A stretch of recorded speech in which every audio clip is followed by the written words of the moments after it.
Manchester ইউনাইটেডের red বেবিলস academy থেকে সোজা বাংলাদেশের শামসুল হুদা একাডেমি।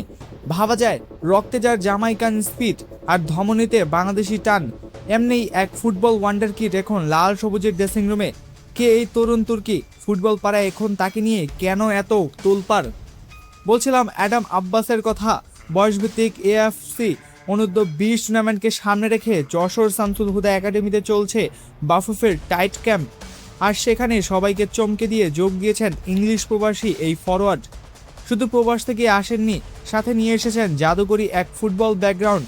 টানা 4 বছর ম্যানচেস্টার ইউনাইটেডের একাডেমিতে ফুটবলের হাতিখড়ি নেওয়া এই তারকা খেলেছেন ইংলিশ ক্লাবে বার্নলি অনূর্ধ্ব-18 দলেও। মায়ের সূত্রে বাংলাদেশি রক্ত আর বাবার সূত্রে জামাইকান গায়ের জোর ও সুপারফাস্ট গতি। মাঠের যে কোনো ডিফেন্স চুরমার করে দেওয়ার জন্য ঠিক যা যা দরকার অ্যাডামের ফিজিক্যাল ব্যাকআপে তার সবটাই আছে।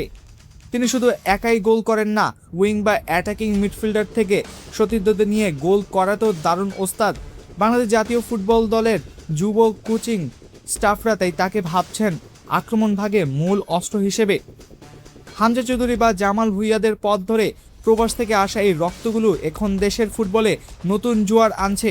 ইনজুরির কারণে বার্নলির সাথে নতুন চুক্তি না হলেও অ্যাডাম এখন তরি লাল সবুজের জার্সি গায়ে এশিয়া কাপাতে।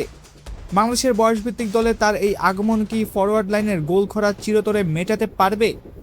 ম্যানচেস্টার ইউনাইটেডের এই ধারালো অস্ত্রকে বাংলাদেশের অনূর্ধ্ব-20 একাদশে দেখতে আপনি কতটা উত্তেজিত? অ্যাডাম আব্বাস কি পারবেন বাংলাদেশের ফুটবলের নতুন ইতিহাস লিখতে? আপনার মূল্যবান মতামত ঝটপট কমেন্টে জানিয়ে দিন। আর ফুটবলের সব লেটেস্ট আপডেট সবার আগে পেতে এখনই ফলো ও সাবস্ক্রাইব করে সাথেই থাকুন। ধন্যবাদ।